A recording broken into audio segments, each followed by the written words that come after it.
जय माता की गुरुदेव। जय माता दी, जय माता दी, जय माता दी भैया। गुरुदेव, पिछले वीडियो में हमारी आपसे बात हुई थी कि माता मशानी के विषय में, तो उस विषय पे चर्चा हुई कि मशानी कैसे लगी, क्या है।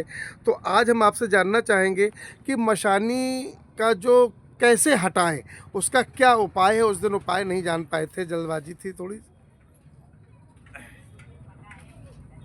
देखिए, अगर मसानी लगी है और आपको मालूम पड़ गया है कि मसानी लगी है, तो आप सबसे पहले चौराहे पे जाइए। आपको चौराहे पे दिन में जाना है और दिन में जाके वहाँ पे आपको 7 अगरबत्ती लगा देनी है। 7 अगरबत्ती लगा के और वहाँ पे 1 मीठा पान, 7 बतासे, 7 लौंग और 7 इलायची लेके आपको वहाँ जाके माँ को भोग लगाना और माँ से बोलना है कि मैया ये अपना भोग स्वीकार करो और हमारे यहाँ जो भी संकट हैं उनको हरो माता, हम शाम को आपको पूरा भोग देंगे। इस तरह से आप पहले तो उनको निमंत्रण दे के आइए और मना के आइए। आप वहाँ पे आपने ये भोग दे दिया। देने के बाद में जब आपको शाम को जाना है तो आपने जो भी सामग्री बताई जा रही है उस सामग्री वो याद कर लें, नोट कर लें कि ये सामग्री लेके जाएं और माँ को भोग दें। और मसानी जो भी होगी समस्या, जितनी भी समस्याएं होगी, जो भी मसानी लगी होगी वो मसानी हटे। तो उसकी सामग्री माता की जो भी है वो हम आपको बता रहे हैं कि उनकी 7 तरह की मिठाई ले लें, 1-1 पीस, और 7 बतासे जो आपको बोले हैं पहले आप दे के आए निमंत्रण के टाइम पे, उसी तरह से 7 बतासे, 7 लौंग, 7 इलायची, 2 छुआरा, 2 लड्डू, इस तरह से आपको उनका ये भोग लेना है। और जटा वाला नारियल एक लेना है, चुनरी लेनी है, माँ का पूरा 16 श्रृंगार लेना है। ये सारा सामग्री आपको लेके उस पेशेंट पे 7 बार उल्टा उतार लेना है। 7 बार उल्टा उतार के और माँ को भोग दे आना है। माँ को भोग दे आओ और इतना आप शनिवार से शुरू करो और अमावस्या तक आपको इस तरह से पूरा भोग लेके नहीं जाना।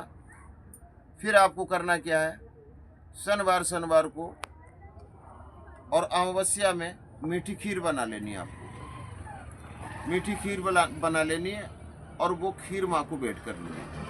आप इतना करते रहे, 41 दिन करते रहो और 41 दिन के जब 41वां दिन हो उस दिन भी उसी तरह से पूरा भोग जाएगा मैया का, पूरा भोग जाएगा माता का। मतलब पहले दिन और आखिरी दिन माता का पूरा भोग जाएगा और बीच में आपको जो बताया गया अमावस को मीठे चावल। हाँ।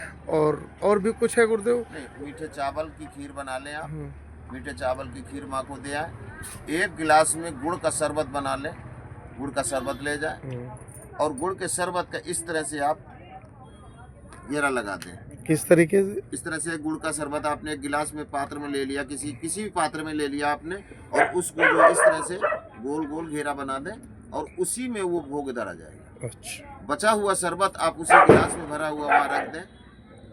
वहाँ पे 7 अगरबत्ती लगा दें, 1 नींबू रख दें, नींबू में भी तिलक कर दें आप। इतना करके आप अपनी बिना विनती करके और अपनी जो भी बातें करके अब चले आए।